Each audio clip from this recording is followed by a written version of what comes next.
Hello student, welcome to Global Knowledge Academy. இன்னைக்கான questions என்ன பார்க்க போறோம் அப்படின்னு பார்த்தீங்கன்னா previous year NEET question session பார்க்க போறோம். வாங்க பார்க்கலாம்.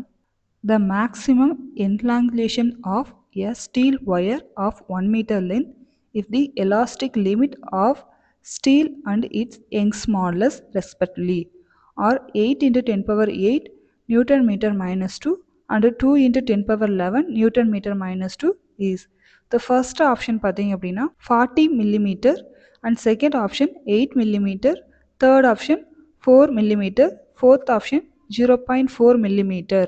இதில் என்ன கேட்டிருக்காங்க அப்படின்னு பார்த்தீங்கன்னா maximum elongations of steel wire எவ்வளோ அப்படிங்கிறது தான் கேட்டிருக்காங்க. வாங்க பார்க்கலாம். Y equal to stress by strain. இது மேக்ஸிமம் என்கிளான்லேஷன் ஸ்டீல் ஒயருக்கான ஃபார்முலா. என்கிளான்ஸ்டு லென்த்துக்கான வேல்யூ எவ்வளோ கொடுத்துருக்காங்க அப்படின்னா 8 into 10 power 8 newton per metre square கொடுத்துருக்காங்க. ஸ்டீல் ஒயருக்கான லென்த்து பார்த்தீங்க அப்படின்னா 1 மீட்டர் கொடுத்துருக்காங்க. யங்ஸ் மாடுலஸ்க்கான வேல்யூ பார்த்தீங்க அப்படின்னா 2 into 10 power 11 கொடுத்துருக்காங்க.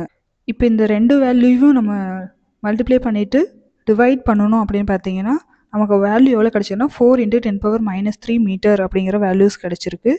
இப்போ 4 into 10 power minus 3 மீட்டர் கிடைக்கிறத நம்ம மில்லிமீட்டரில் எடுக்கும்போது 0.4 millimeter அப்படிங்கிற வேல்யூஸ் நமக்கு கிடச்சிருக்கு.